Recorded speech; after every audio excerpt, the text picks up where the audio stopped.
Today, we are going to learn about an important topic in English, phonetic and pronunciation, nassals and other consonants.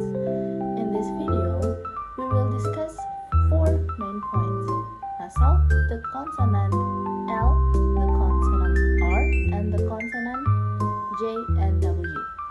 These sounds are very common in English, and learning them can help improve both pronunciation and listening skills. Let's start with nasal consonant.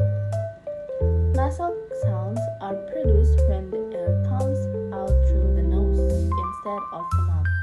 In English, there are three nasal consonants: M, N, and N.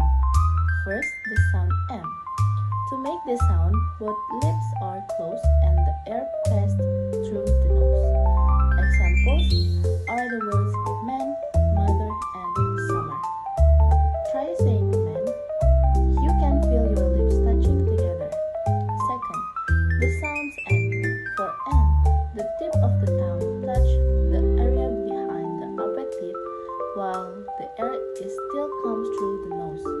Examples include nice, name, and ten. Listen carefully to the difference between M and N.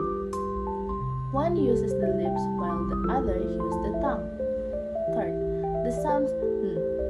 The sounds appear at the end of the words like sing, long, and morning. The back part of the tongue touches the soft palate of the air flows through the nose. Many learners accidentally pronounce these sounds as "n," but in English, it is usually just one sound. Now, let's move to the consonant L. The L sound is called a lateral consonant because the airflow around the side of the tongue. To pronounce L, place the tip of the tongue behind your upper teeth. Example include light, love, and school. English actually has two types of L sounds. The first is the clear L, usually found at the beginning of words like light. The second is the dark L, often found at the end of words like full or wall. For many English learners, especially in Asia, the L sounds can be difficult because it may sound similar to R. That is why practice is important. Next, we will discuss the consonants R. The English R is different from the rolled or trilled R used in some other languages in English. The tongue does not strongly touch the roof of the mouth. Instead, it curves slightly rearward. Examples are red, right, and around. One important thing about R is that it changed the sound of nearby vowels. For example, compare cat and car. The air changed the vowel sound and make it longer. A common mistake for a learner is confusing L and R.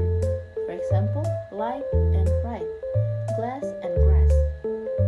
Native speaker can hear the difference clearly, so practicing minimal pairs like this can help improve pronunciation. Now, let's continue with the consonants E and U. These are called right or semivowels because they sound similar to vowels but function as consonants. First, the sound G. This is the sound at the beginning of words like yes, yellow, and yesterday.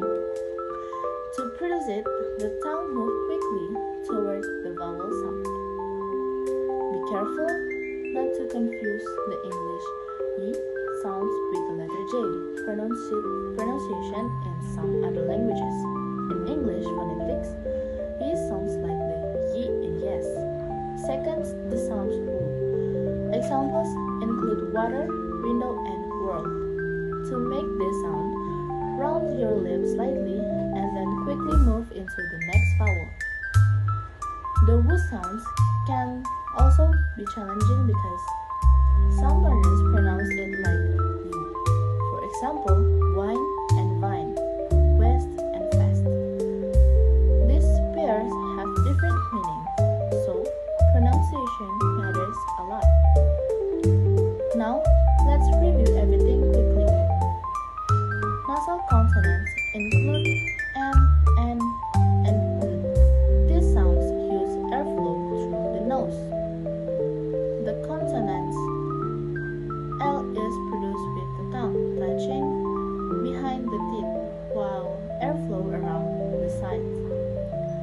The consonants R is used a curved tongue and a pronounced without strong contact in the mouth.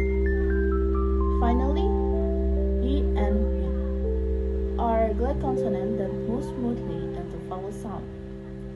Understanding these consonants is important because pronunciation affects communication. Even small difference in sound can change the meaning of word. To improve your pronunciation, here are some tips. First, listen carefully to native speakers. Second, practice speaking slowly and clearly. Third, record your voice and compare it with correct pronunciation. And finally, practice minimal pairs every day. Another useful way to practice nasal sounds is by repeating group of words slowly. For example, bed, name, sing, or mother, nice, morning. Repeating these words can help train your mouth and tongue movements and make your pronunciation clearly. Many English learners practice R using